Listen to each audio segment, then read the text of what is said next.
Hey gang, welcome back to Talking the Orville, you guys. We're at Talking the Orville on Egotastic FunTime. How are you guys doing today? We're going to have a great time doing our very first watch party of 2023. I think it might be the very first watch party on YouTube. I think I tried this once before last year. YouTube was giving me some trouble, so I didn't go back to doing that. But we are here today.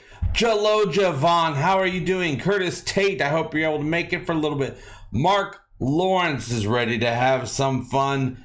And good old Dan Crane, the man, the myth, the legend. And the rest of you are filing in right now. We're going to be watching Twice in a Lifetime, episode 6 of the 3rd season of the Orville. And I definitely feel like it won't be the last season of the Orville, but you know, I could be proven wrong, but right now I feel pretty damn good about it.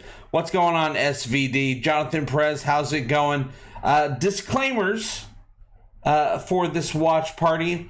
It's not got all the bells and whistles this stream that I would like. You know me, I like doing bells and whistles, you guys. So I'll have the video playing on the screen, covered up a little bit, but you can kind of see what's going on, but I assume it's going to be nice and copyright infringement approved and all that great stuff. I won't have a timestamp this time. Next time, assuming this stream goes well and everyone's having a good time, we'll be doing this quite often throughout the coming weeks and months. Next time, though, I plan on having the captions, closed captioning, so you guys can read what's going on the screen, to help you keep track of where we are. And I hope to have a timestamp for the next stream. But this one, you just queue up the episode wherever you got it. This is the commercial-free version. This is my own personal copy of the episode, which is all on the up and up as well, because I have Hulu, I have Disney Plus, but I have them with commercials, and I didn't want to put some Tide Pod commercials in the stream, so I worked out something else. But I hope to have a good time. We'll chat about the episode. We'll talk all throughout. And anyone who's watching this on repeat, I hope you have a great time watching this as well. Mr. Tommy Pickles, woot woot. Raymond Simmons, I want to say. Where's Seth? Seth couldn't make it today. He's busy getting the new TED series up and ready to work on Peacock a few months from now. What's up, Paul D? How you doing? All right, Space Monkey is happy and able to join in. This is going to be a great time. I love this episode. This is actually a fan favorite episode. A lot of episodes in season 3 are fan favorite, but officially with the numbers and the ratings, Season 2's Identity Part 1 and Identity Part 2 are everyone's most favoritist episodes of the Orville. But this episode, Twice in a Lifetime, is the all-time 3rd favorite episode of the Orville amongst Orvillians. And, you know, maybe next season we'll get Thrice in a Lifetime. I'm ready for it. Vendetta Wild. Enlightened Talks says, this should be great fun. Love this episode. It's a great episode, and we'll give a little trivia about it, a little facts about the episode as well. John Burns, thank you so much for that super chat. Let's get it on. And for those of you again who are watching this video on demand afterwards, I'll put some timestamps in the description so you know exactly where to jump to start the episode. And stuff like that. So on your end, when we get time to when it gets time to watch the episode, will just be a couple minutes from now. You just have it queued up on your end. I'll do a 3, 2, 1. I'll do a 3, 2, 1, and we all press play at the same time. Hopefully it'll be lined up, but you know everyone's internets are different. Things start to queue up different speeds wherever a person may be. Mine's an actual file, so it'll start up right off the bat. But we'll have the big countdown. Curtis Tate, has the Orville been released on disc yet? Season 3, not yet. Still a little early for that, for a TV show to be released this early. Of course, Season 1 and Season 2 were released forever ago on DVD. We are hoping, with the fact that Hulu and Disney puts their stuff out on Blu-ray, that we'll be getting at least season 3 on Blu-ray. It'll be great to get season 1 and season 2 as well, but that might require, I don't know, deals and paperwork and office meetings, all that great stuff. So hopefully we'll get that. It's not as simple as just doing it. But I know fans are going to be buying it up. That's for dang sure. Mark Lawrence, woo, made it. I am so glad you made it, Mark.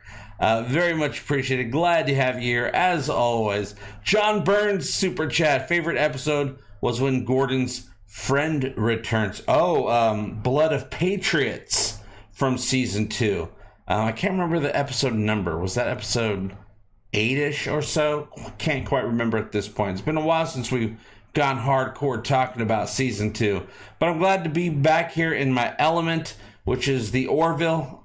As the Orville evangelist, it's always great to do Orville stuff with Orville people like you guys. Today I read Rena Owen, who plays Havina. She posted on Twitter. She goes, the Orville season 4 announcement soon? Question mark. I think she's posting that just as a fan, but you never know. February might be the month where they've got everything figured out finally of how they want to proceed with more seasons of the Orville, and maybe they'll make that announcement. I'm sure nobody will mind hearing a renewal announcement. And of course, like I said in the previous video, I'm a cup half full type of guy. So for me, the Orville is renewed until it isn't renewed. It's definitely not canceled. So that tells me something different than not getting more Orville. I feel like we are getting more Orville. And the cast and crew keeps telling us, be calm, be patient. They're not saying it's coming, but it kind of feels like it's coming. And that's not, I'm not saying something dirty, you guys, you perverts. You guys excited for Twice in a Lifetime? This is an episode that had some, it aired a certain way, and then they went back after realizing they made some timeline mistakes. They went back, re-recorded some audio, and placed the new audio into the episode.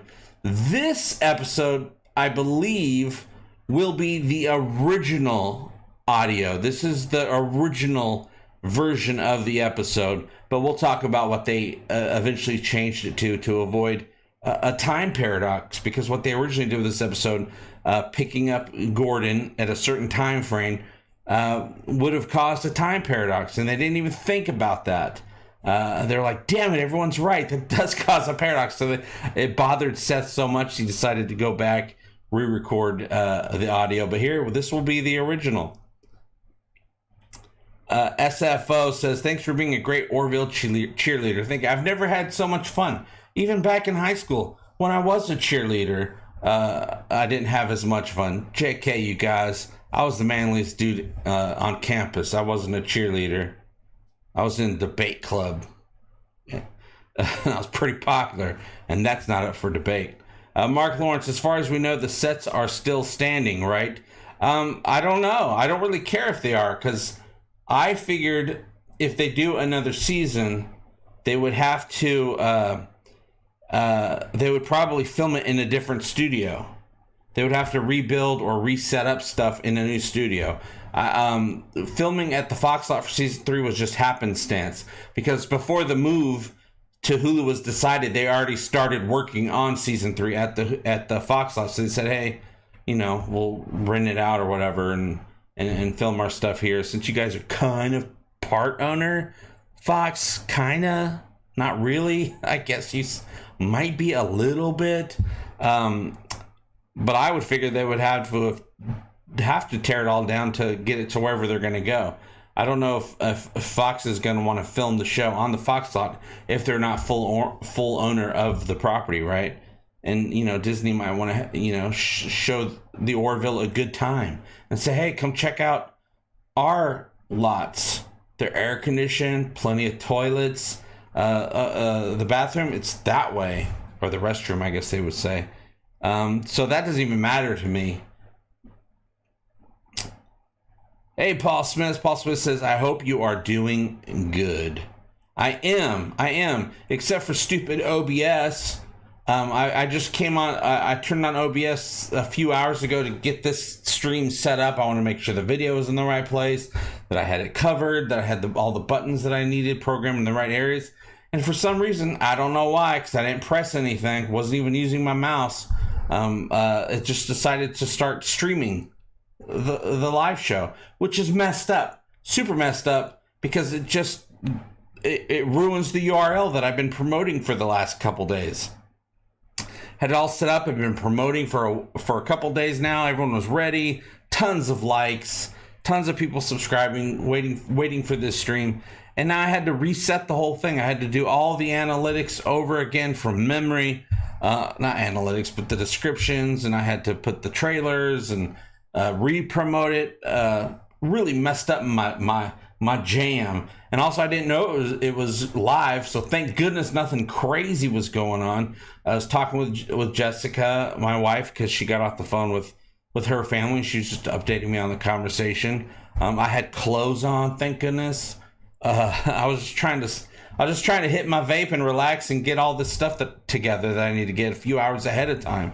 But no, OBS had other ideas. But I went through the settings, set up a lot of stuff to make sure that it never happens again, because a URL getting messed up is such trouble that I'm like, I'm not even going to do a stream if I have to do all that stuff over again. But I said, no, F it.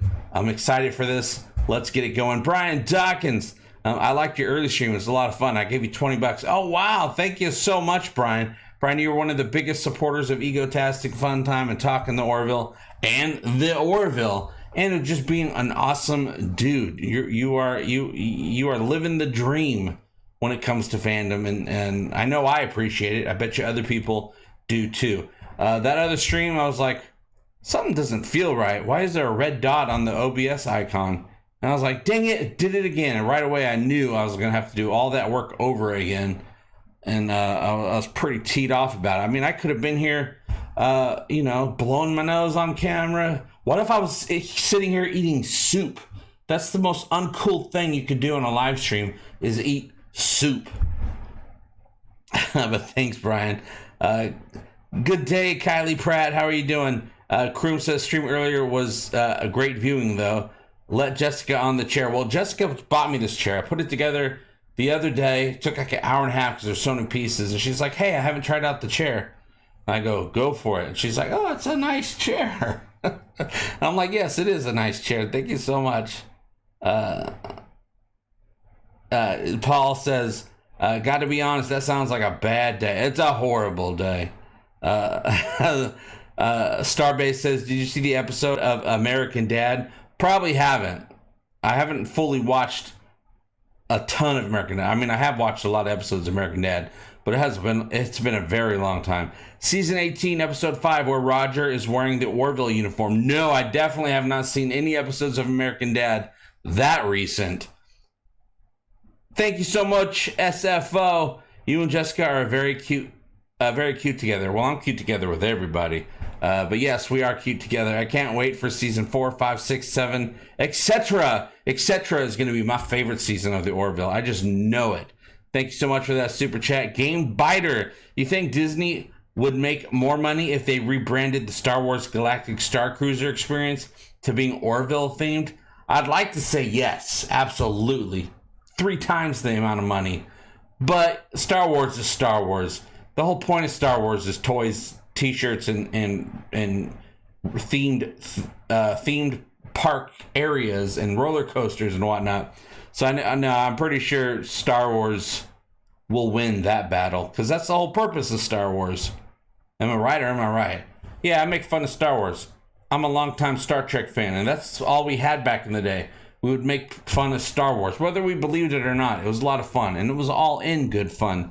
Unlike today, where people are, they just hate whatever they want to hate, right? But that's the internet. That's the price of anonymity. Did I say anonymity right? Feels like I said it right. I know words sometimes. Thank you so much, Game Biter.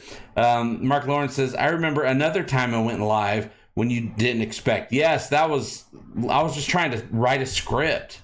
You were working on a script. Yeah, there you go. very deep in concentration. Yeah, I was hitting my vape. I was typing. I hit my vape when I'm working on the computer so I don't smoke. I quit smoking more than a decade ago. And I discovered, but you still get the cravings. So I figured out vape with an almost non-existent dose of nicotine, because you could buy it like zero nicotine. Really helps me with that. Spaced head. Also, I want to remind everybody, tonight, I'm not doing anything tonight with it. I just really love the show. The Last of Us episode 4 comes out. And man, if it's anything like that section of the game, it's going to be a doozy. It's going to be some fighting going on in tonight's episode. Pedro Pascal last night was the host of Saturday Night Live. And I watched that episode of Saturday Night Live this morning. And it was a good episode. It was funny. Almost every sketch was pretty damn funny the whole way through, which is rare. So if you guys haven't watched that, I highly recommend that today before you watch The Last of Us, or you can watch it after. It doesn't matter. You can watch it next year. It doesn't matter. But they had a really great sketch where they recreated Super Mario, but as The Last of Us. A dystopian Mario was pretty hilarious. Brian Dawkins, thank you so much again. It was very lonely in the 1980s when I was a fan of Voyage to the Bottom of the Sea. And don't forget, was it Voyage to the Center of the Earth? And then you get to the 90s and it's just Voyager, which is my favorite. Kevin Seeley says, I'm an equal opportunity fan. I like many things, but I'm open to jokes about any of my fandoms. Yeah, I'm kind of that way too. It's just fun to make fun of stuff in a good-hearted way. I used to do that years ago with the new Star Trek, but people didn't realize it was good-natured. So I stopped doing it. Too often, that is. Are you excited for Babylon 6? I'm not even sure what's going on with Babylon. I know they were redoing Babylon 5 with the original creator, and then I remember seeing something. I didn't look into it, but I saw like they're not doing it, and someone else is going to do it in some different way. I have no idea what's up with Babylon, you guys. Babylon 5, Babylon 7.5. Don't know what's going on, but if and when it comes out, I will definitely be checking it out. Yeah, Pedro was very funny on SNL. He broke a couple times, but even that was funny as well. I loved it when he played an old, I guess Chilean, because he's Chilean, a mother of a child. It was very funny, but there was a couple that were really funny that he did. Andrew, indeed. Paul D says, sadly, real life intrudes. Have a good time, everyone. All right, Paul D. Hopefully you'll be able to stop back in, but if not, it was great to see you. And I think it's about time we should start this up. Go back to the original Land of the Lost TV show. Oh yeah, never gonna give up on the original Land of the Lost. I've been wanting to rewatch the movie remake with Will Ferrell. I saw it in the theater, didn't care for it, even though I'm a huge Will Ferrell fan. But I was like, you know what? Maybe I was in a mood. I'm gonna rewatch it and see what I think of it now. John Burns, thank you so much. Chekhov and Uhura run an American carrier in 1986. Star Trek 3, same with Maverick and Iceman and Top Gun. Mind blown. What? All right. Speaking of mind blown, let's get to Twice in a Lifetime, which had some time travel stuff that some people were like, man, this is kind of hard to keep track of, which I totally get. Time travel stuff, you got to be super interested in it to keep track of it. I got it all right here. So, if you got the episode queued up and ready to press play, I'm going to do a countdown here. If it's not exactly even with the episode, you might need to futz around with it a little bit. But we'll be talking the whole time, talking about what's going on. Oh, Matt Lauer. The Matt Lauer from that one chat show? I can't remember. I think it's spelled differently. So maybe you're talking about someone differently. All right, you guys, are you ready? The Orville, Season 3, Episode 6. Twice in a Lifetime. Gordon has a time travel adventure. The anti-banana ray is to blame. But, you know, some stuff happens where it's like, what would you do in this situation? Captain Ed says, I wouldn't have done that, but he probably would have done that too. And Gordon makes a good point to that. So, are you ready? Here we go. Hopefully there shouldn't be any sound. If there is, I'll try to fix it. Starting the episode in 3, 2, 1. Press play now. Here it comes. And you can kind of see what's going on, but not in a copyright infringement type of way. Me hopes. That'll be up to YouTube's. I feel it's pretty good. I tried to write a symphony, but I lost the melody. What a great song. I don't know what the choice... Well, of course, this song was Laura and Gordon sang it last season. So, of course, that's why they brought it back here. But I don't know what the original process of choosing that song was last season. And if you guys can hear the episode, let me know. Because that's not going to work. YouTube's will say no. But I thought I pressed all the right buttons to make it where you can't hear it. Andrew says, well, I don't know about any of you, but I'm excited that Hulu just picked up King of the Hill and Futurama. There will be new seasons. King of the Hill, good for them. I root for King of the Hill, but Futurama, I'm there. I am there for Futurama, you guys. That's some good stuff. And I love that Gordon is throwing a party in this episode. A couple seconds ahead. Now, there's nothing I can do with the episode. I can't pause it or anything, unfortunately. All right. Thanks, Enlightened Talks, for letting me know. Not having audio will help these become a reoccurring feature.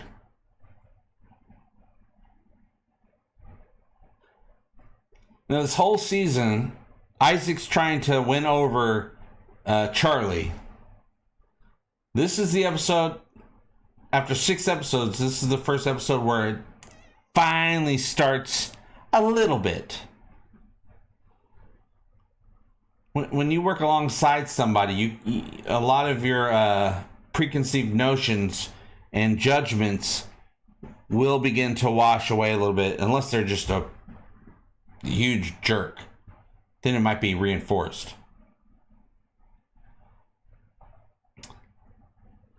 And John giving Isaac good advice, but is actually bad advice when it comes to someone who takes things so literally, like Isaac does.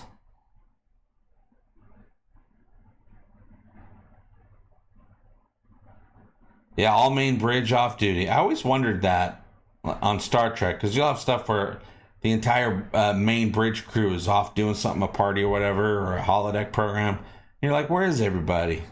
I mean, they all got the secondary officers, I guess.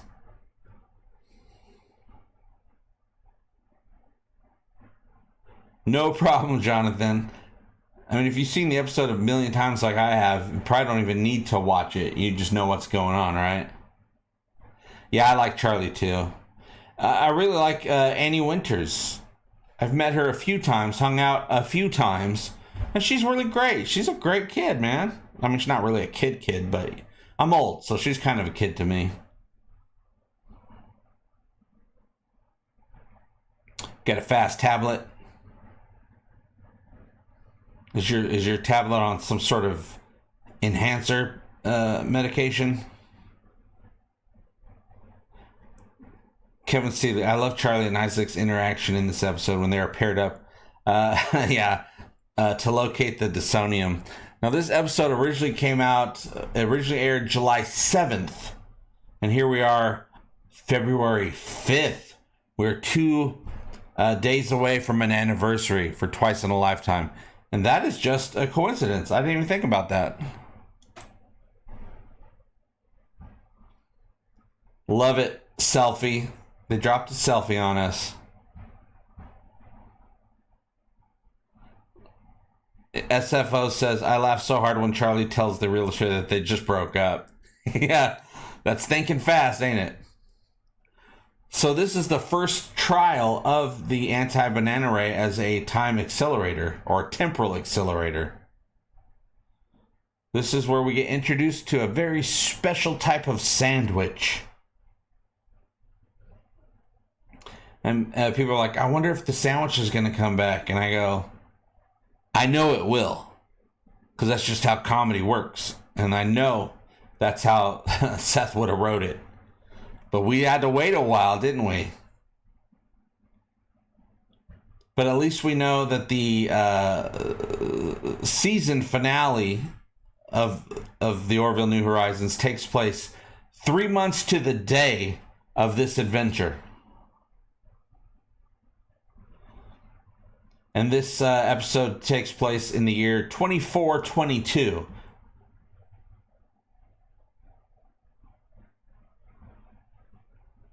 The Arnov device.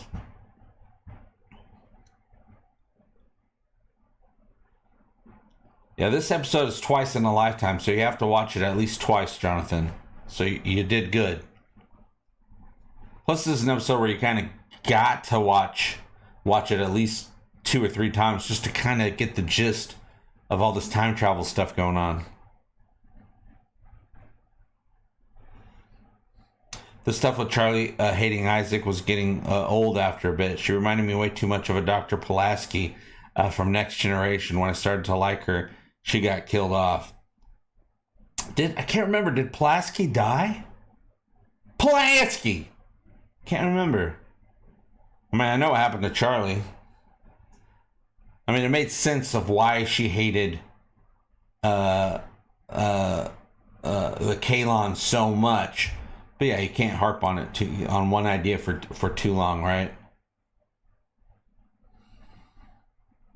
Bootstrap paradox.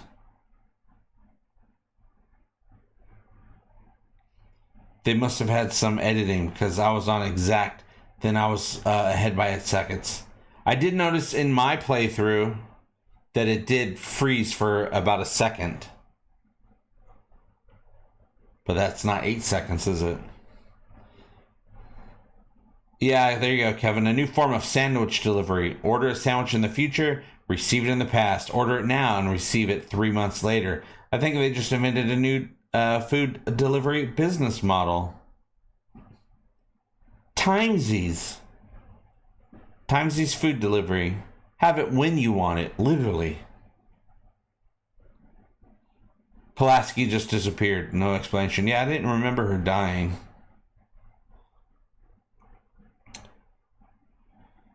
Charlie had an excellent send-off, a very redeeming arc for her character. Yeah, they really pulled it off for her, didn't they?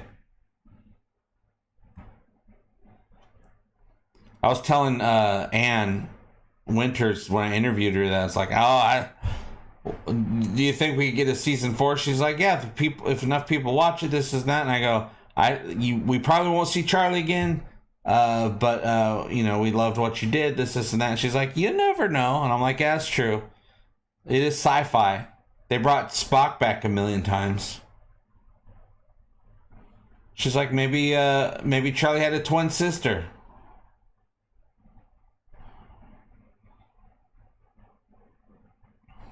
And my MFA project is a time travel TV series, Canadian-based.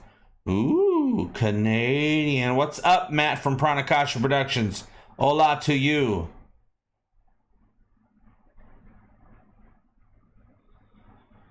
Now, I wanted to do this stream, the episode part, I wanted to stream it from Hulu or Disney Plus, but then I was like, oh, I got the commercial subscription with ads. I didn't want to have to pause for ads. I don't even know how that would work.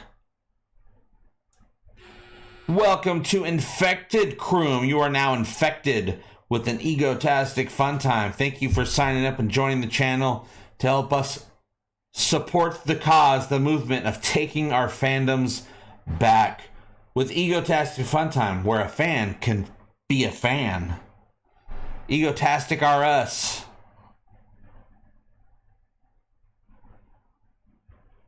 Vaughn says they still can save Charlie. Just get her out milliseconds before she gets vaporized. Yeah, we do have the power of time travel.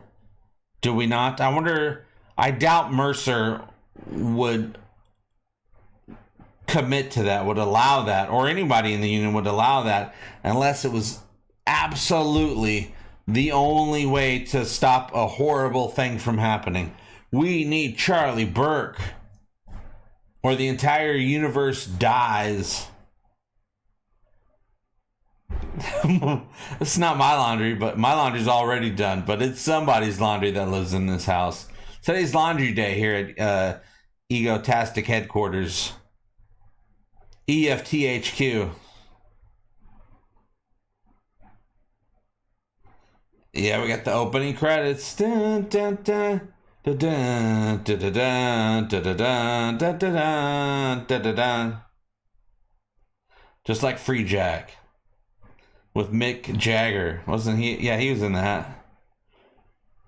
Oh, we got Tom Chad with the Free Jack and my USDs. You can't always get what you want on me, yo. Pranakacha, thank you for that super chat. Egotastic FunTime Fandom Event Horizon. Oh, man. That movie, Event Horizon, saw that at the drive-in. I don't remember with who. I don't remember how old I was. But I remember, I think the person I was with, maybe it was me, I don't know, got so scared that we had to just leave the drive-in. Could have been me. I don't know.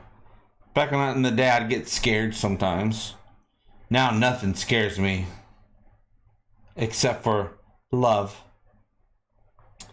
Curtis Tate, gotta go herd cattle. Enjoy the rest of the episode. Thanks, Curtis. Thanks for stopping by as well.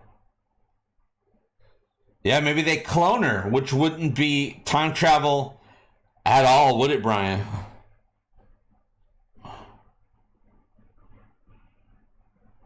She could have been teleported. Well, not teleported by the Union. And I don't think the Kalon or the Mocklins have teleportation capabilities. But Priya does. What if Priya came back and saved Charlie Burke? Oh my God, that's what she does. She saves things right before they're supposed to get killed in a timeline. Maybe she's trying to sell Charlie Burke. Maybe the next episode we should watch is that episode. Event Horizon was super scary. I agree, Pranakasha. I agree, Matt.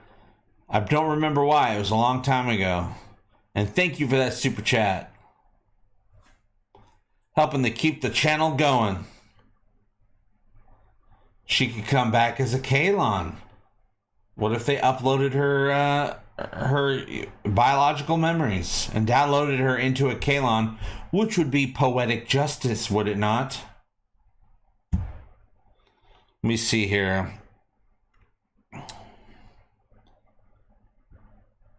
I'm looking to see if there's any good trivia in here. I already talked about that.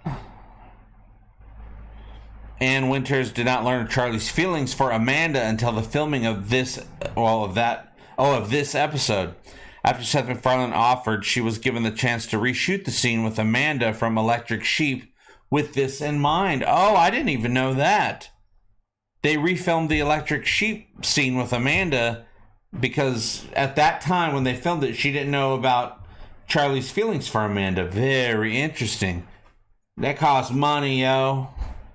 And if they're shooting anything for the Orville, it costs money. See, there's like 6 or 7 Gordons split. I don't know if they were reformed on in the other timeline or what, or if they all went to different timelines, or even the same timeline in different universes. Ooh, makes you think. Yeah, especially in this season, Orville battles are so epic. They had like 10 battles. Wolf 359 or better in just 3 seasons.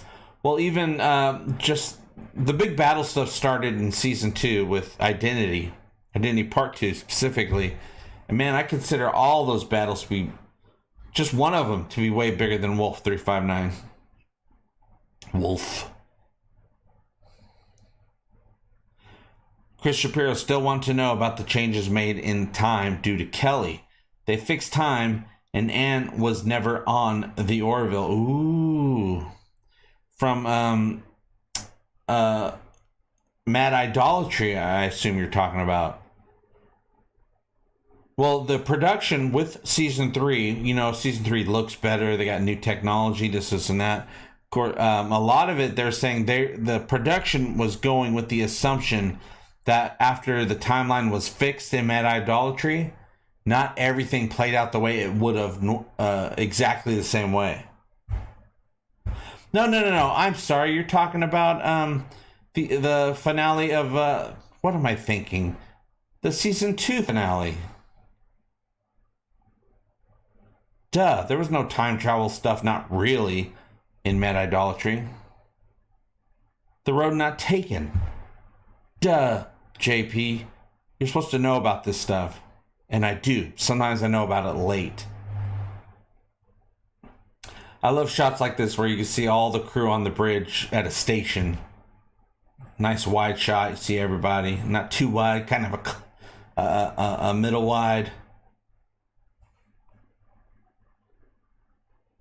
See, he said he was there for 6 months.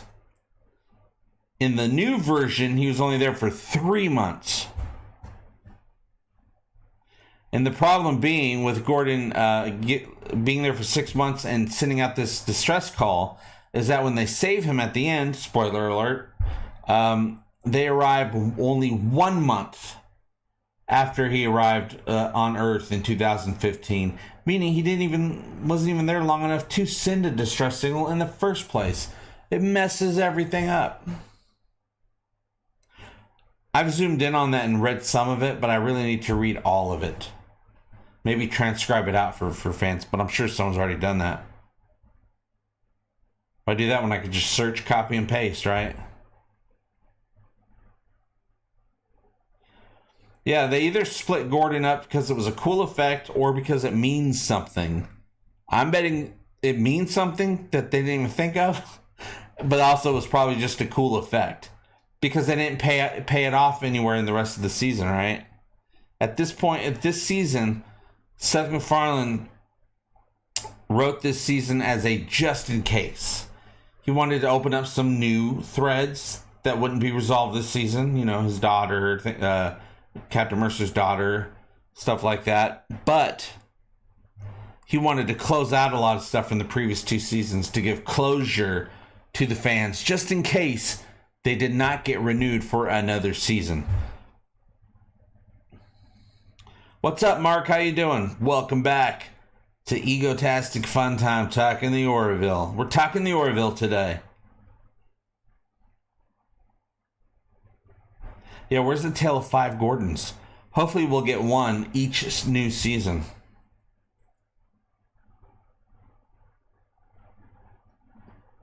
Several possible timelines, Isaac just said. Next week's watch party, I'm going to set it up where we got the closed caption on the screen.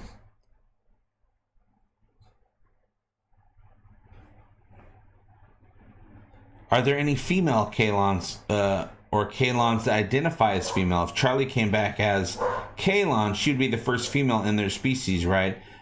Technically, the Kalon should be blank slates.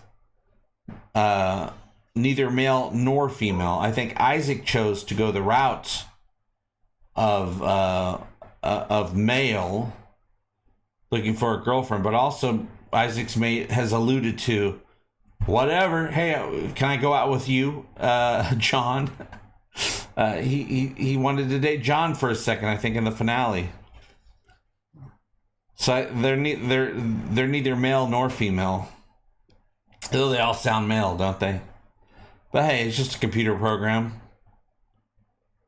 All Alexas sound female, but we all know they're dudes, right? Because they're peeping toms. Boom. Yeah, I said it. Humorless evil Gordon.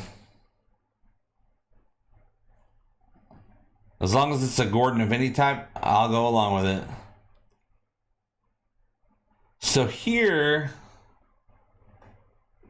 with this trip through time, we didn't blow out the Arnov device, did we? It was the next one where we blew out the Arnov device. That was when we went again to really save Gordon in 2015, where they blew it out. They're like, damn, we're here, but how are we going to get back to the future? They probably had to do something about the kids. Yeah, I saw where you can change Lex's voice. I changed it to British, which I love because it always made me speak with a British accent. I never tried the male voices. But also Isaac, in episode 8 of season 1, he spoke like Claire when he told a story to the kids when they were trapped on that planet of cannibals and whatnot. I think he must at least have the male equipment to be getting it on with the doctor. He does not. His equipment was endowed to him by the environmental simulator. Without the environmental simulator, he has to do hand stuff probably. Yeah, 88 miles per hour. Of course, they had to go 200 light years. I don't know. There's no an hour for that speed, I guess. They went, 200 light years. They went 200 light years, I think, in one direction, and another 200 in the other direction, so they can make it back to Earth at the end of the episode. Spoiler alert! Just heard something. Oh well. An Australian Alexa. I'd prefer that. I wouldn't mind a New Zealand Alexa. So instead of the number 6, she'll say sex.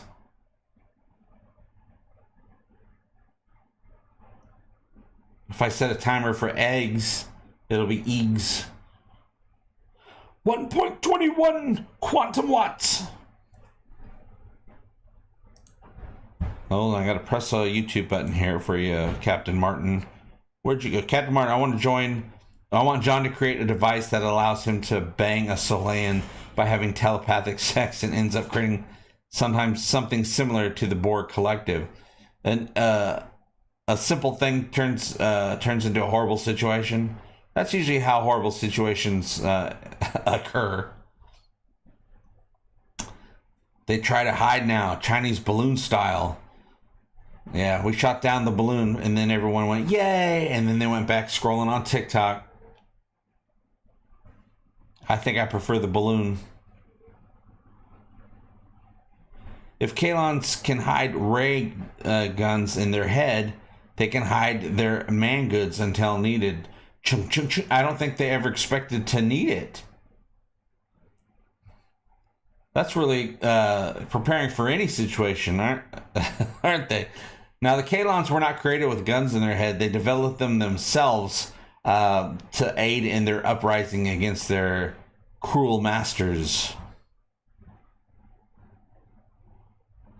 Sussy Gussie says, my favorite musical moment of the show coming up, that sick shuttle scene. All right. What do we got here? Oh, this scene here. This musical moment. Dun, dun, dun, dun, dun, dun, dun, dun, dun. When will the Orville New Horizons be released on DVD? I'm expecting a few more months to go by before. It's still a little early. It's only been 5 months. A little early to put the DVDs out. But I'm hoping we get a Blu-ray because Hulu puts out Blu-rays. Fox does not put out Blu-rays, only in special occasions. One thing to point out here in this episode, in this moment right here, this is only the second time we have ever seen human-looking Isaac. Of course, the first time we saw him in human form was in A Happy Refrain back in season 2. This is only the second time, but we'll see him again this season as the human that he so likes to dress up as sometimes. I love Seth's line here. All right. Look at so cute. So cute, LA. I want a lot more human Isaac in the next season.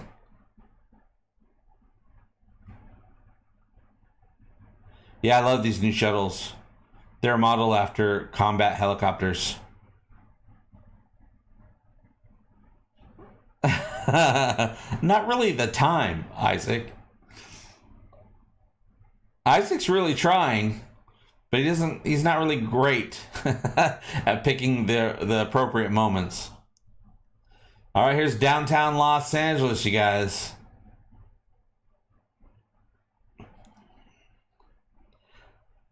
Captain Martin says, I really hope Alara comes back full time. I get the feeling Seth is going to cut his time on the show and open up a spot.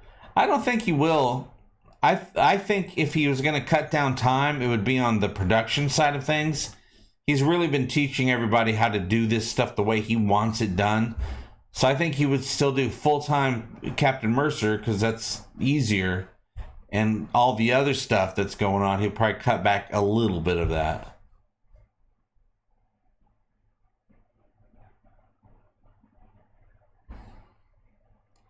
Avoid temporal footprints.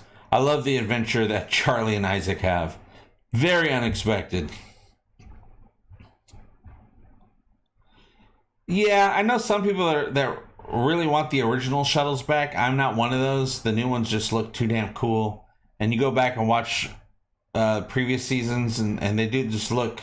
They were great for the time, but now that we've upgraded, they just kind of seem off a little bit. A little too simple.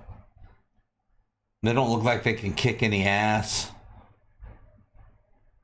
But if I had a model of one, I would totally adore it. I'd hang it up, I'd go to bed with it and sleep. Make sure I wish good night every single night. The line was, those things screwed us on Krill. Must be talking from episode 4. VR and AR Dev Studio, what's going on? Yay, I made it. I always miss live stuff. Thank you, JP. Time to renew my Hulu subscription. I renewed my subscription, but I did it with ads. A fraction of the cost, and the ads are fine. I hate ads. Cheesy ads. I like the ads. I've always liked ads, but on streaming, I never cared for ads. But it's not bad. I got all my streaming services back with ads. Totally fine. Totally worth the discount. GameBiter, did they do any actual model shots with the ships in season 3, or was it all CG? All CG. Even the ship model in season 1 was only like 90%. It was 90% CGI and 10% model. Season 2 was like 95% CGI and the rest model. And then, of course, now season 3, it's all CGI. But with stuff like that, CGI is just so perfect now, where you can't tell anymore. Whereas, you know, back in the day, you could tell stuff with CGI. They made it too cartoony. But now it just looks great.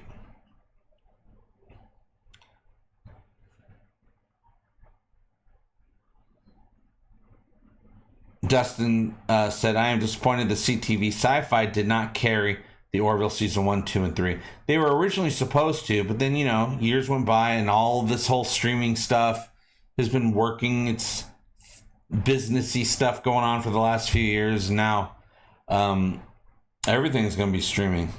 Everything. Except sitcoms, maybe. Anything with a budget just won't be on primetime television anymore. You can still tell it's CGI. I can't, not in season 3. I mean, it looks... In season 1 and 2, it was mostly all CGI as well. But yeah, I guess they don't need the model anymore because they did all the scanning and all the rendering and all that stuff over the last few years that they just don't need the model side of it anymore. They got it all in the pewter now. All the stuff they need from that model. Has anybody gotten an Orville license plate yet?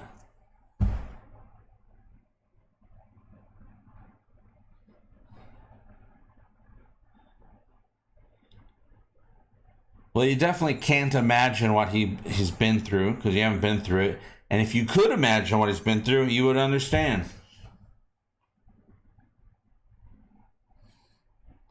I wouldn't go back either.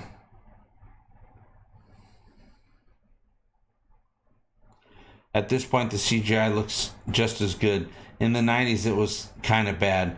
A few shows like Farscape had excellent CGI for the time period it came out.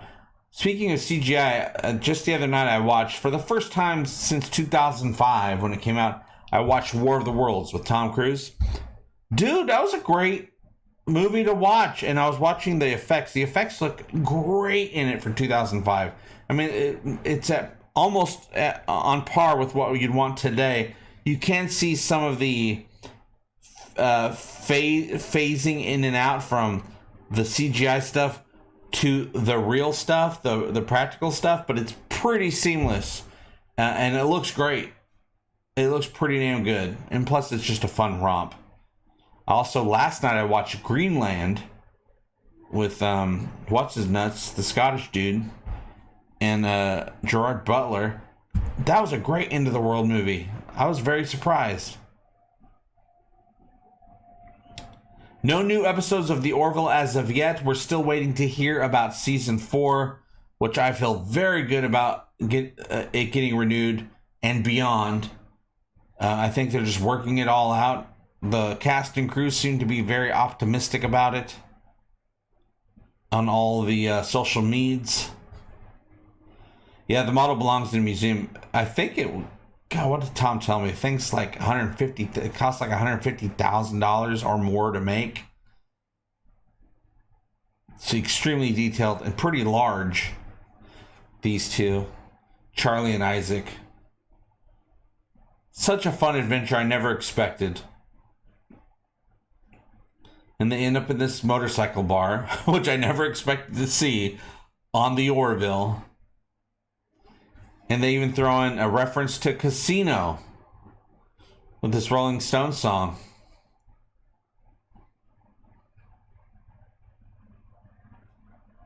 And a great scene.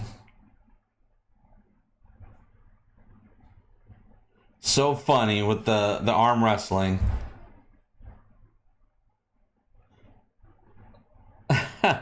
Yeah, Orville. He said he was so pissed someone already had Orville for the license plate.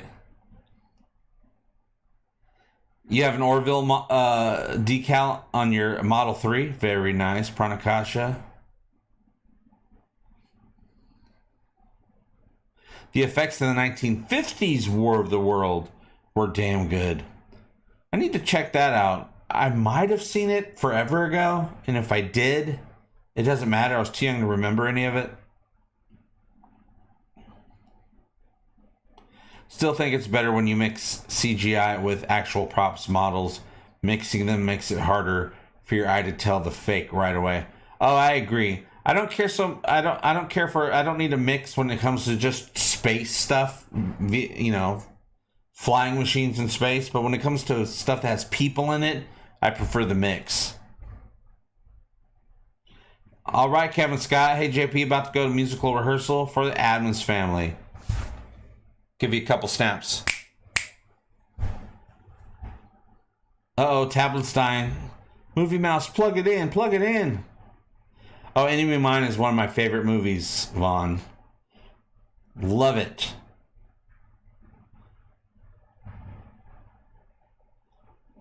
Lou Gossett Jr., his arms wide open. Enemy of Mine's a great one. If you haven't seen it, I assume you have seen it. It's one of the best sci-fi movies ever made. With a great message. Uh-oh, power off. No! And the dude's like, yeah. Let's do it. I get what I want. Because he's a prevert. Favorite bit of the episode coming up. Oh no, I am losing. Watching Lower Decks with its two distinct animation styles almost seems to me to be a parody or commentary on bad CGI. It could be.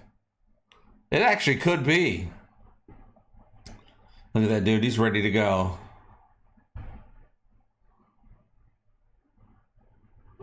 That is so good. This whole scene, I was just frozen. My eyes open, just watching it. Oh no, I am losing. Yeah, enemy mine. Remember when they find that futuristic Pepsi can? Brian saw it 5 times talking to Vaughn. You're awesome. Thank you for the attention to detail and giving us good info on our favorite show. This is the show I know the most about. So I gotta talk about it, right? I don't have anyone to talk about it here. Not really. Except for surface stuff. Like, oh, that's a really cool episode. But getting into the nitty gritty, it's just me and you. Oh, the radio show. I've known about the War of the Worlds radio show event since I was little. People thought it was real. People were freaking out.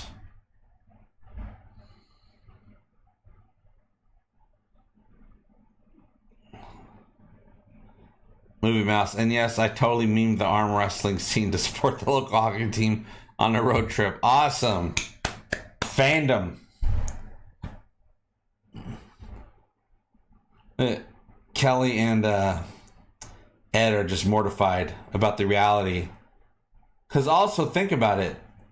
More than likely, Laura was supposed to have a partner and kids. More than likely. Maybe she didn't. Maybe she decided to follow her career as a singer in a bar. But more than likely, she would have had a partner and kids. Those kids that she would have had no longer exist because of Gordon's actions. He erased some kids that were going to happen and replaced them with his own offspring. So no matter what, some kids weren't going to exist because of what Gordon did.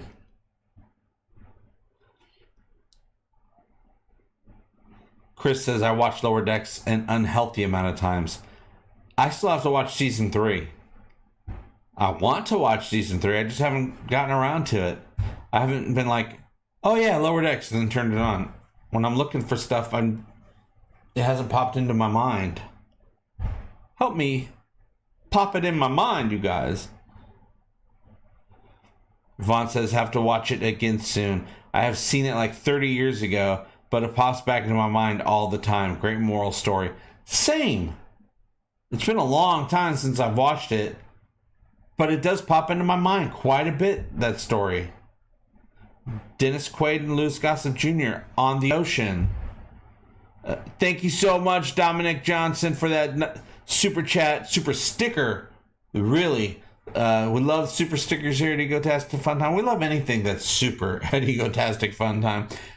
It helps keep the lights on so that we can continue this great experiment of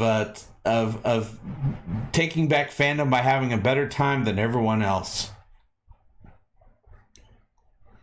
Maybe those kids would grow up to be key figures in the founding of the Union, or maybe Laura's original kids would have. And Gordon stopped it by putting his little ginger seeds up in there.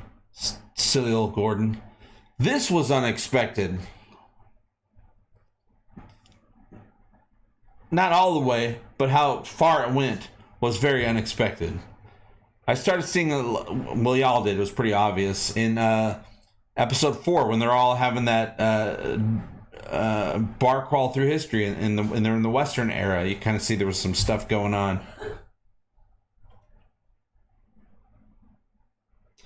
Captain Martin says, I want the father of the Doctor's kids to show up. Then he and Isaac can fight over the Doctor. I wonder about that because I saw no evidence, especially with what Claire said in episode 8, Into the Fold, or the glory hole, if you prefer, into the fold, it kind of sounded like she had kids without a father. Like maybe she had a donor or something like that.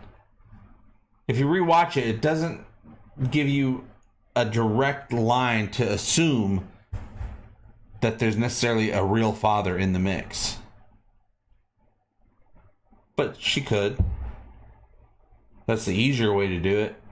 But I don't know. Stuff's pretty, technology's pretty easy in the 25th century. So maybe she just has a baby ray gun. She just goes, boop, boom, pregnant.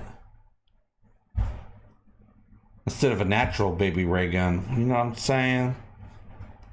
Talking of unions, Darmok, it derives from enemy mine. Ooh, that'd be cool if that were true.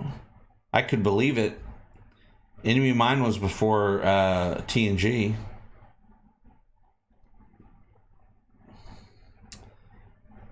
I meant that the original kids would have founded the Union and Gordon inadvertently ruined it. Boom! I got you. I agree.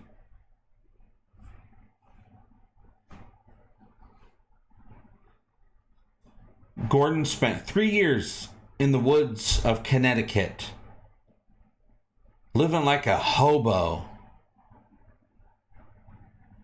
And he killed animals to eat. Illegal in the future.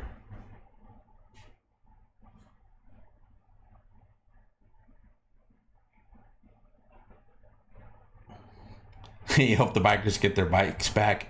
Yeah, because if the bikers don't get their bikes back, any interaction in that bar is a timeline changer.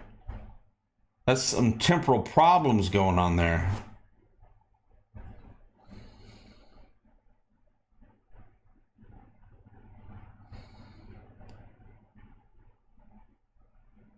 Yeah, I like how the show, especially in this season, really dives deep into what it is, what it means to be human.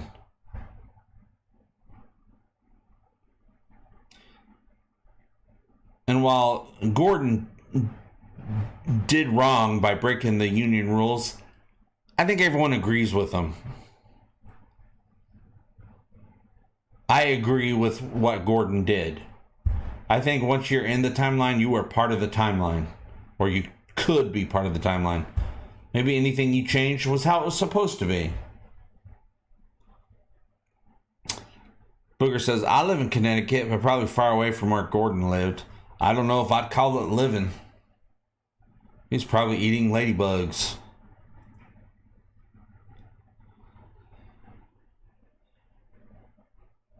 No, I don't even know the timeline heals itself theory. I'm more of a whatever happens in the timeline could possibly be what was supposed to happen. Also, I don't believe in time travel. Why don't I believe in traveling in time? Because I don't think any other time exists. Once the moment is gone, it's gone forever. The past, I don't think there is a past. There's memories of the past. There's stuff who wrote down stuff they remember or saw. But the moment, I don't think exists. I don't think there is a destination out there somewhere to get you to that point in time. I only believe in now. But I love thinking about future stuff and past stuff. Time travel stuff is one of the most exciting things to think about for me, even though I don't believe in it. If you think about it, the kids that I had with my wife means that the kids she could have had with somebody else they don't exist. Exactly. He erased some kids and therefore erased their future kids and their kids' future kids and my future kids. Gordon did that because I was the original person who was supposed to be married to Leighton Meester's character. There's a guy at work with horrible English who made him a shirt saying Timba, his arms wide open. I don't care what you speak, that's a good shirt. I have a shirt somewhere I designed years ago called When the Walls Fell. I don't know if I have that shirt anymore.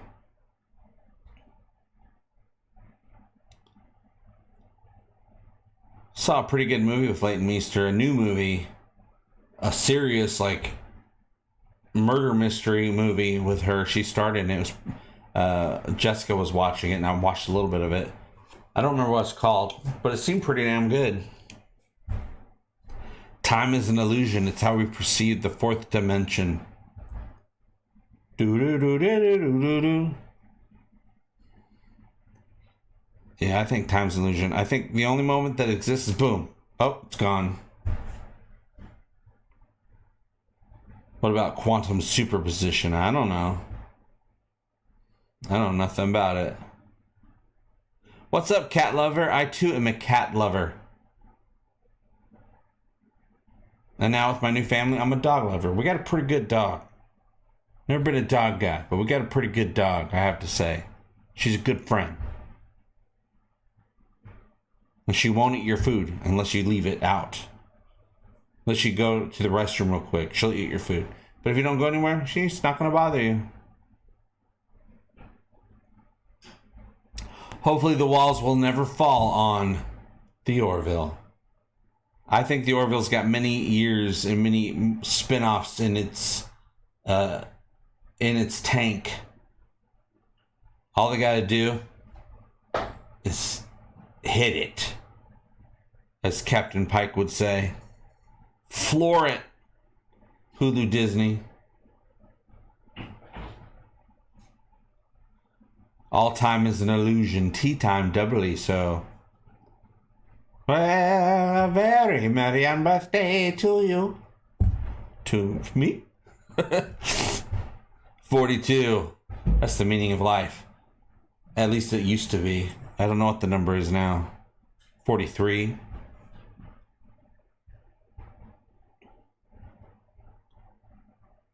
Now they're wondering, are we going to survive? I'm a time traveler and I did time things to you. I temporaled you, Laura. I temporaled you. What time do you think the next season's coming out? I couldn't even begin to tell you, but I'm guessing it's going to be a couple of years. Even if they renewed it today, I think it would at least be 2 years. A year to film it and another year to do all the other things you got to do.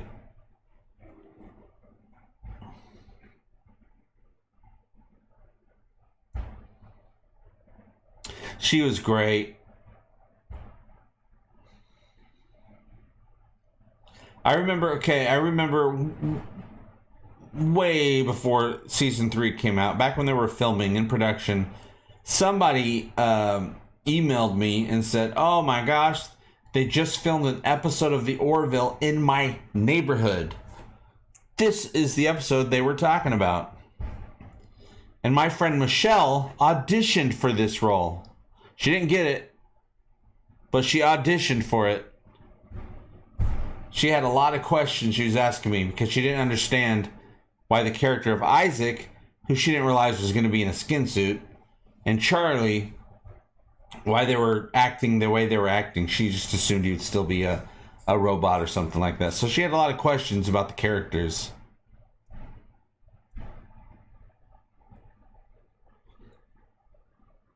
But I've had a lot of people audition for the Orville, and they reach out to me and ask me about the show and about the universe and about the characters. Do you think Charlie is gay? Yeah, the character of Charlie is gay. And Winters isn't.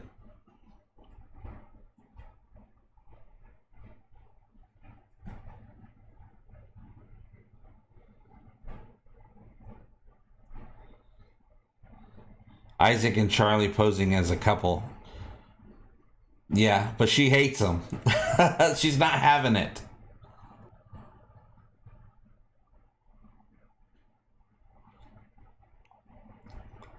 Well, she's throwing in any of that fourth dimension skills with that machine. Because Oh yeah, she totally could. Anybody could. You could. You might not be, but you could. The best way to be sure is to just not care about it, because it doesn't matter. No matter what she is, she's not going to sleep with you.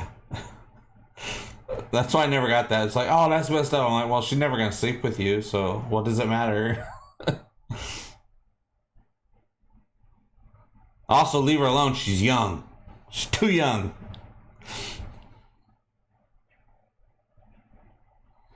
Yeah, she kept talking about the friend Amanda, and she's so mad about Amanda. It wasn't until, this episode that, this conversation coming up. It wasn't until this episode that Ann Winters even found out the way Charlie felt about Amanda in the script. So Seth now that she knew that, she had that to work with in her actor mind, Seth let her go back and refilm all the Amanda and her escape pod scenes in that was put into episode 1, Electric Sheep, so that she can use that as an actor and the way she was feeling and stuff. I don't think it would have mattered too much, but it probably felt a lot better.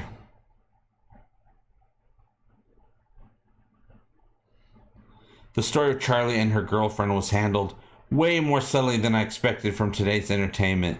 It was well done, unlike some of what they did with the Mocklins. Well, the Mocklins, the whole purpose of their creation was to point out some issues in our society. The subtle part with the Mocklins comes from the fact that they're just not human, which is very common in sci-fi throughout the ages. She likes her pancakes with butter. She likes her pancakes with butter and painted on jeans and a Ford F-150. She's keeping it lean. Country songs.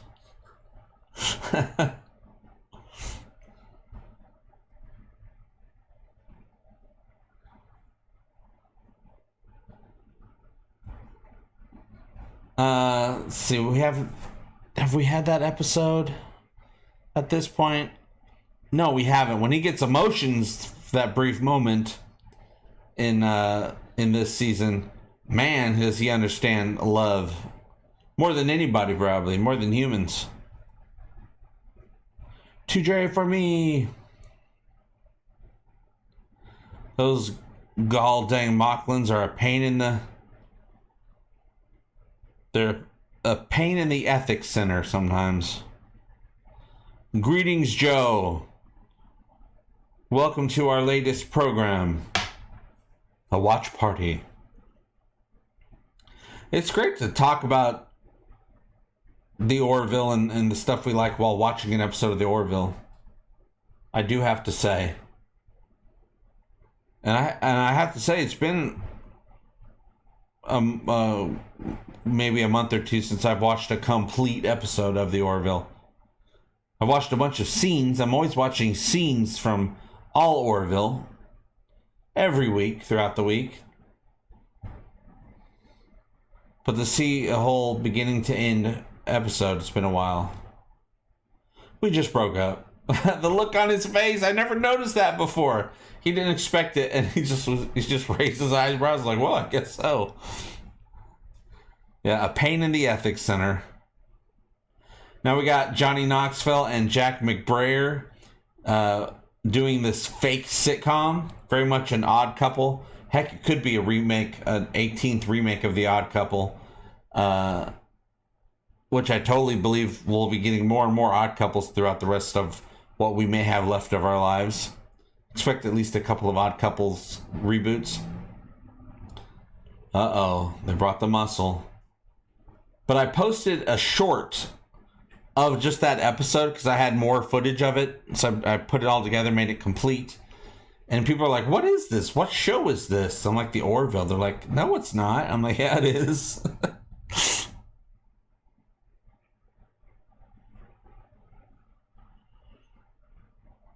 So this is a great moral argument happening before our eyes.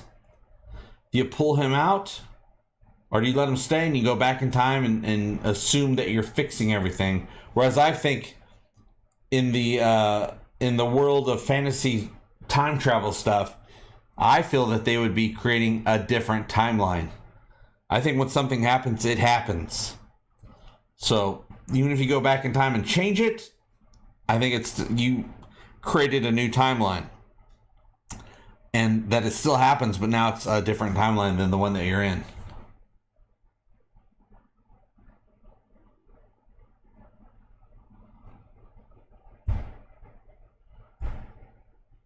So they let Gordon live with this family. I think there's now a whole universe where all that stuff from the earlier in the episode where Gordon lived, he died, he was a mechanic, this and that. The whole thing that was his whole eulogy or whatever that was on the computer there. I think that all happened, just not to where they're going. I do wonder, though, when it comes to time travel, the difference, because at the end of the episode, when they're trying to get back to their own time, they don't just magically disappear through time.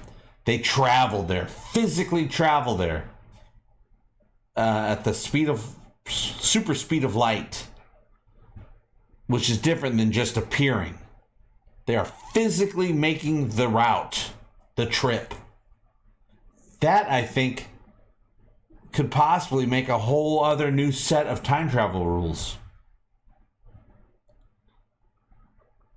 Orville isn't a Trek show. It was definitely inspired by. I love it even more than Trek at this point, and I love Trek. I grew up on it. I was molded by it.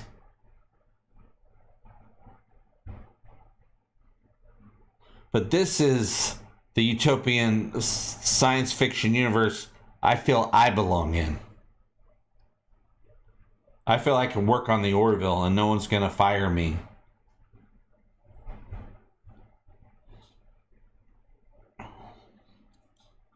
Yeah, I say let him stay. As far as he knows. But you go back in time and take him back before he ever does it. So they think. But all this did happen.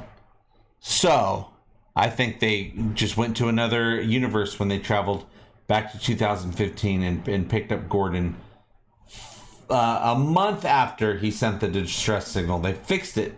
In this, you'll see there's a time paradox in this version of it. He sent the message 6 months after he arrived in 2015, and then they picked him up 1 month after he got to Earth, which means the distress signal never happened, which is what's going to happen here. But they fixed it.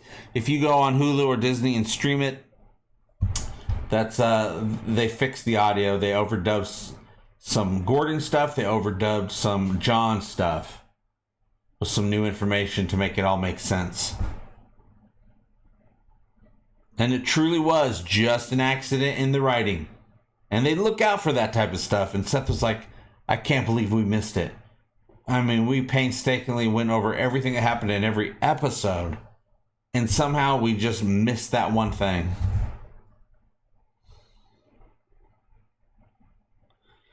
Oh, I love Orville. Please read... I love Orville. Please read the previous comment I made. God, I feel like an idiot right now. No, Grumpus. You is not. Grumpus, let's go up. Got to read my previous comment. We got to go up further, Grumpus. Duh, Orville isn't a Trek show. Is there a previous comment? Made it. Is there a previous comment? Duh, Orville isn't. It's not. I think it started out going for an homage, but they really turned it around into their own thing. But it really satisfies that itch that Trek fans have, doesn't it? For the classic stuff. Thomas Landry loves the Orville 100%. So now we don't know what happened. They didn't disappear or anything. It's all left up to assumption. So different people with different beliefs or different theories can all be satisfied in whatever whatever satisfies that theory.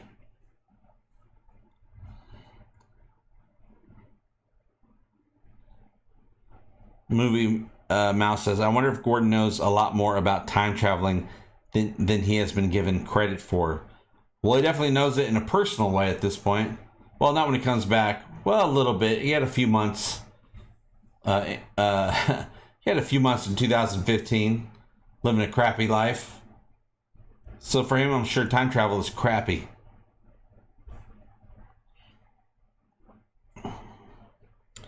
No, not Trek. Every episode is much longer. Yeah, third season of the Orville which is one of the big reasons Seth moved the show over to streaming, is he got really tired of having to cut out stuff and get the episodes to fit into a 44-minute time slot.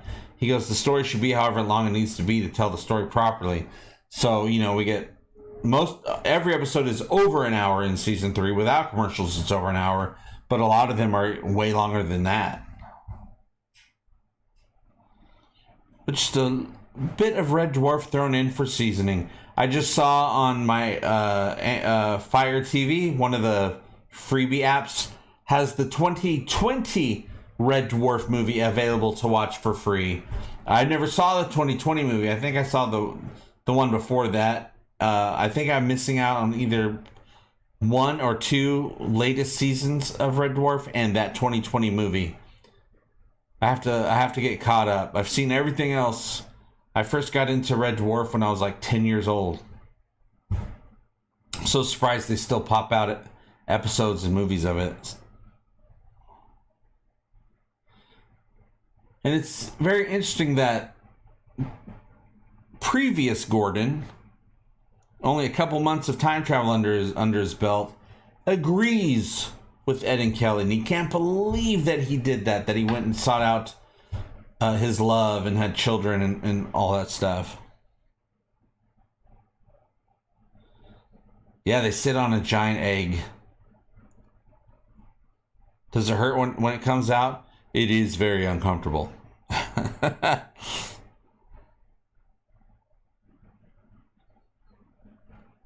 If you go and watch Enterprise, you will see a lot of story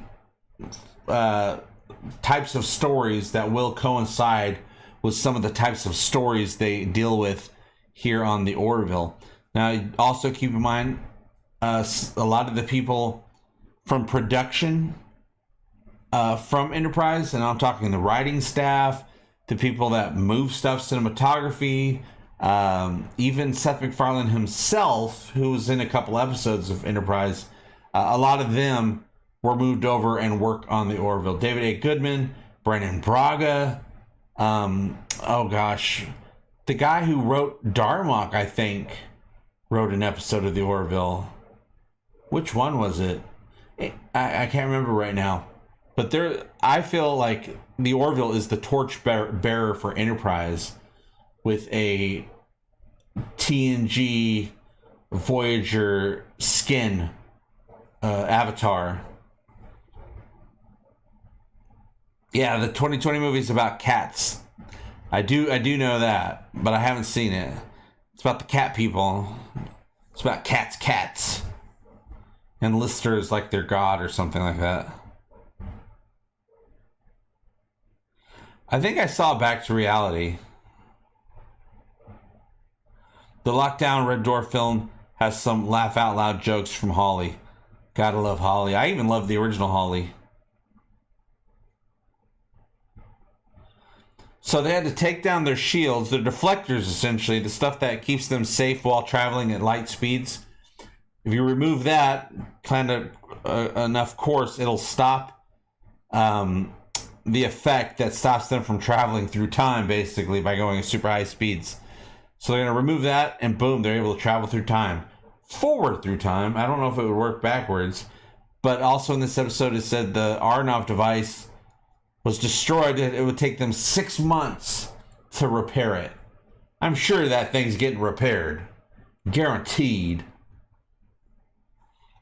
So the Orville will have time travel capabilities in the next season as well, no doubt. Oh, love it. And apparently the blue and the red theoretically is the correct colors that go along, that scientists say would be shown if you were doing this type of light speed thing without a shield or whatever. I don't know, sciencey stuff, you guys. I just like the pew-pews and the explosions.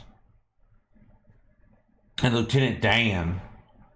Or the green and the red. Well, the colors that you see, apparently they researched them. This is the colors that would show up if this were happening in real lives, you guys. Did they bring the original Holly back? Love that dude. Pranakasha Productions, thank you so much for that super chat. Helping to keep these things going. The giant egg is delivered by the giant egg stork. That'd take a big old stork, wouldn't it?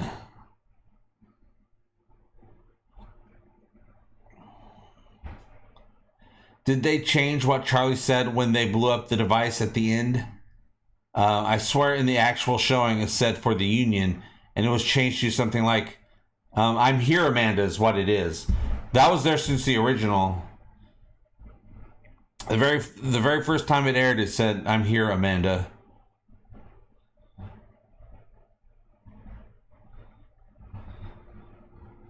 Norman is back. Man, everyone is so old with Red Dwarf. It's so old, but it works, doesn't it?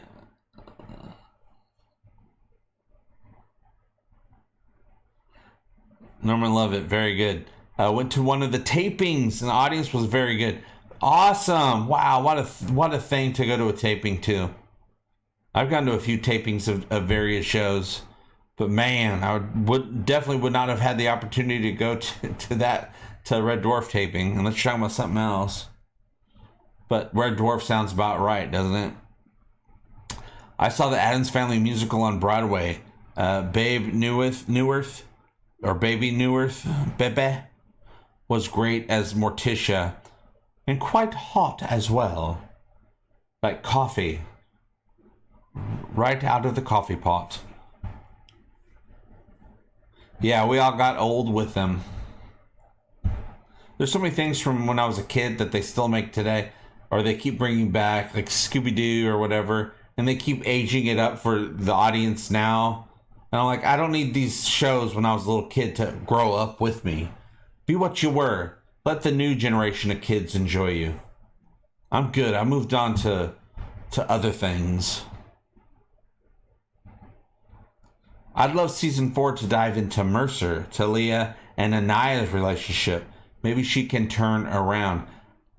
I don't know if I care if Talia turns around. She's done so much now. I'm like, she's gone too far.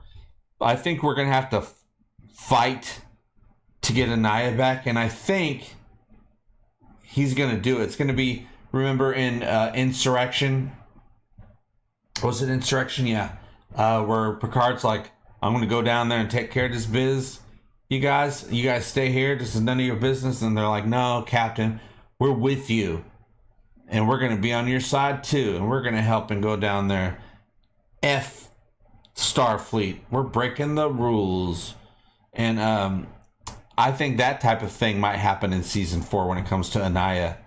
Because you know the Union's going to say, no, sorry, it sucks. But it's too dangerous, or it goes against the treaty, blah, blah, blah, blah, blah. And that's going to be like, F it, yo. F it. That's my daughter. I met her once. She's real. She goes and gets her. Oh, and they have like a little nice orchestra version of That's All I Got to Say. What a great episode. Look at the ship. Look at all the panels. You didn't get that in the first couple seasons. Now they got some panels on that bad boy. Oh, I want thrice in a lifetime. We did it. We did a watch party, you guys. An Orville watch party. Now I'm going to put well, not right now, but this week I'm going to put a poll up on the community page that, I don't know, we don't need to watch this anymore, do we? There's no extra scenes. I'm going to do a poll on the community page. I'm going to pick 4 or 5 episodes. They only let you put like 4 or 5 things up there for a poll. I'll pick 4 or 5 episodes that sound really great to me, and I'll let you guys choose which one we watch at the next watch party.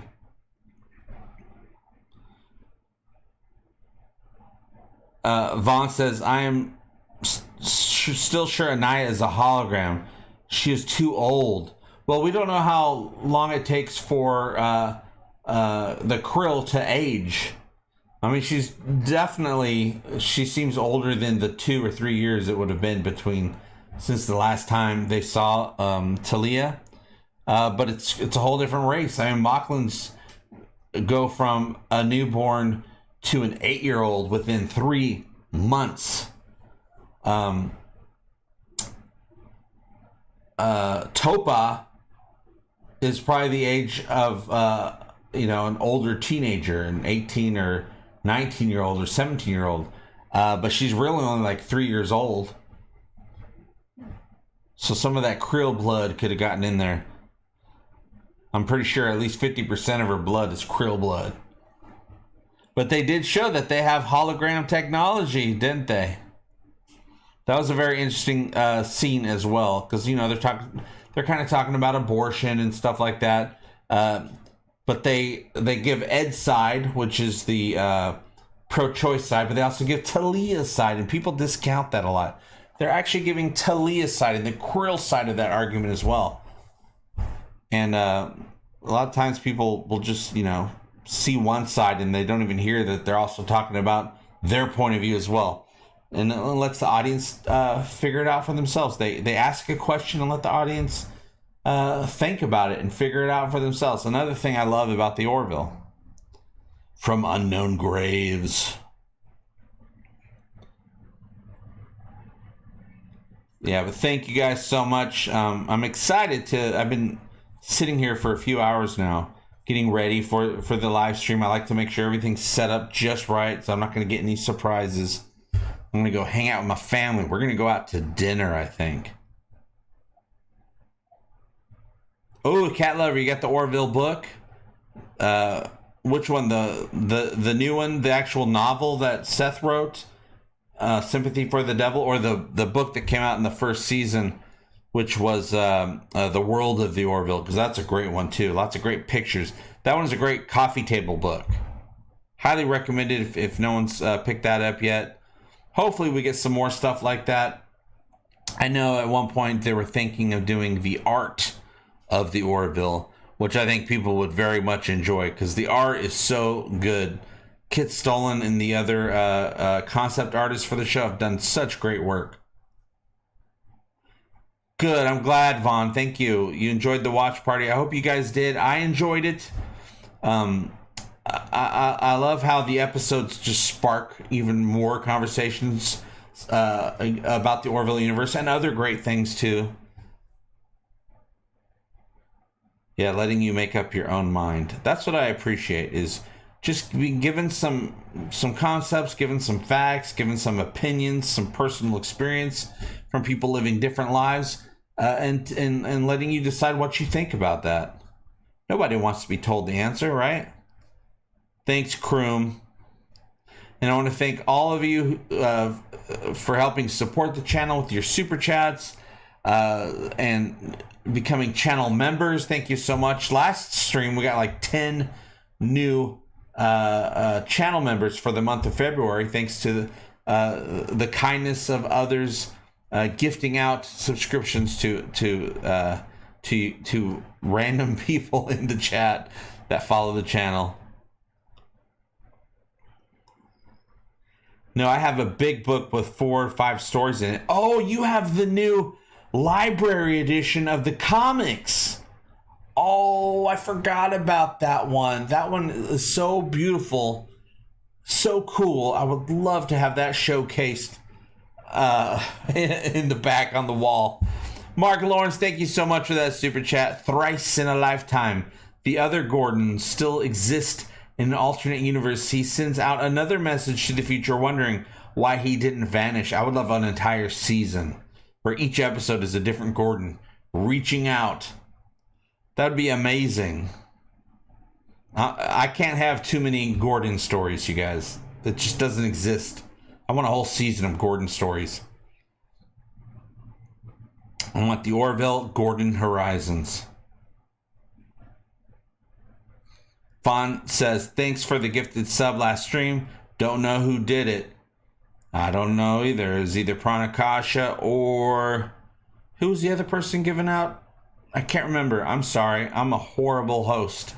Thanks, VR. Oh, I would love that. I would absolutely love that library edition. That is... I think there's another one coming. I think there's a volume 2 coming. And I know that the Orville Season 3 soundtrack is almost out. I don't think there's an official date yet, but the music producers are saying, it is almost ready. It's almost out. So I'll be keeping you guys apprised of that information as well. So you can, those of you who want it can order it and get it all ready and listen to it at home or in your vehicles or at the gym. Soundtrack music is wonderful for the gym. Thanks, VR. Take your time. No hurries. We're just here to have a good time. Thanks, Movie Mouse. I'm going to be signing off. I will, when I put this back up, well, it's going to be up right now. For anyone who wants to rewatch this or new people that are arriving, I'm going to put some timestamps in there so that whoever signs on or clicks play can skip directly to when the episode starts. Captain Martin, I feel John has gotten shortchanged a bit. I would like to see more of him and the chief of security together. They both need more episodes. I don't know if John can live through more episodes with Tala. I don't know if he'd last very long. But yeah, more John. I want more Dan. I want to learn more about the jellies. I can't wait to see how they handle the Yaphet situation for season 4. I mean, we've all pretty much come up with a really great solution to that. Just have Yaphet split, have a child basically by splitting himself, and then the other Yaphet stays aboard and has a different actor play the voice because it's a whole new person now. Brian Dawkins, thank you for that super chat. You want a Red Dead TV show? Oh, absolutely. I am hoping HBOmax. I give it to HBO because they've done such a wonderful job, responsible job with The Last of Us. I give the responsibility of creating a Red Dead Redemption series. You got 2 great scripts in those 2 games. Well, there's the first one, but you know, Red Dead Redemption and Red Dead Redemption 2, not just Red Dead Revolver. You got 2 great stories that would give us seasons upon seasons of amazing Wild West entertainment. I hope they do it. I think it's a winner. And I'm sure you get enough people saying, hey, what about Red Dead Redemption? They probably already got it on the back burner. They're probably planning on doing it. They just got to get all this mushroom head zombies. Got to get that story told. Hopefully we get a lot of seasons of that. I'm very excited to watch tonight's episode of The Last of Us. And I can't wait till we get back together. I'm going to be doing some more live shows this week because we're having such a great time. And this is the right time to do them. The winter time. Keep each other warm with our nerdy vibes and sci-fi pew-pew explosion chats that we like to do. But guys, thank you so much for stopping by, hanging out with me, keeping me company. Now I'm going to go keep my family company. And I'll see you all very soon. And as always, I hope all your times are egotastic fun times. And we all do better when we all do better. Love it, bye.